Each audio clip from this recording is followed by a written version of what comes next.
Hello everyone. My greetings to each one of you.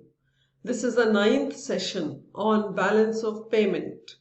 In the previous session, you have learnt about the flexible exchange rate system, where exchange rate gets determined by the market forces of demand for and supply of foreign currency. I am Poonam Vohra from Macroeconomics Learning Center. This session focuses on the advantages and disadvantages of flexible exchange rate system. So let us understand. Flexible exchange rate system is advantageous because 1. It eliminates the need for central bank to hold international reserves. 2. Flexible rates are helpful to remove barriers to trade and capital movements. It increases the efficiency of the economy by achieving the optimum allocation of resources. 3. It leads to automatic adjustment to balance of payment.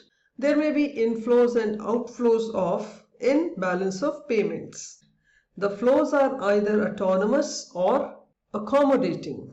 Autonomous means market-induced.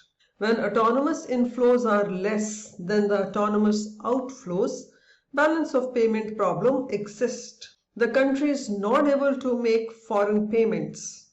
This raises demand for foreign currency, which leads to rise in the foreign exchange rate.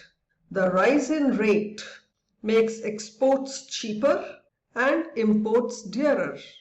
Then demand for exports rises and that of imports fall.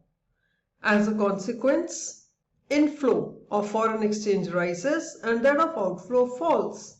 So balance of payment problem gets solved. This is possible only when market determines the foreign exchange rate.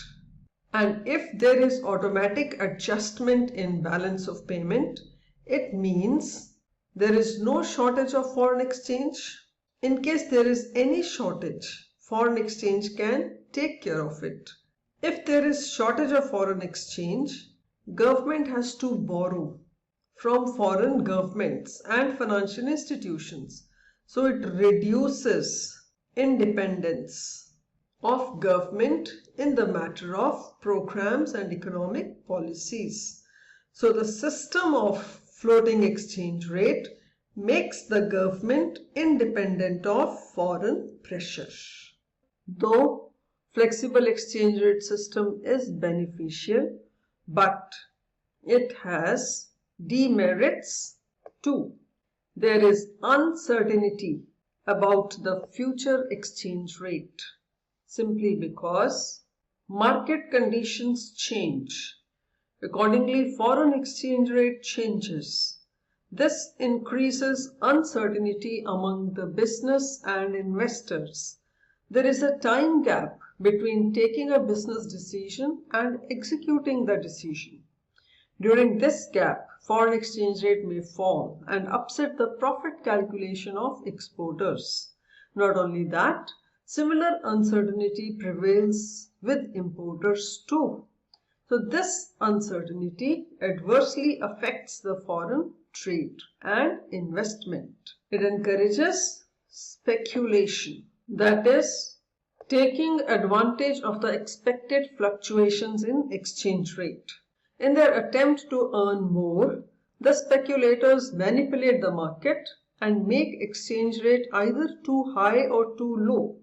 This may destabilize the foreign exchange market and discourage foreign trade and foreign investment. Flexible exchange rate may also lead to inflationary tendencies. Suppose exchange rate rises. This makes imports costlier. This also leads to rise in the price of domestically produced goods. And if exchange rate continues to rise, it may lead to inflation in the country. Despite its demerits, there are various countries which are following the free floating currency. These countries are Australia, Canada, Chile, Japan, Mexico, Norway, Poland, Russia, Sweden, United Kingdom, United States, and European Union.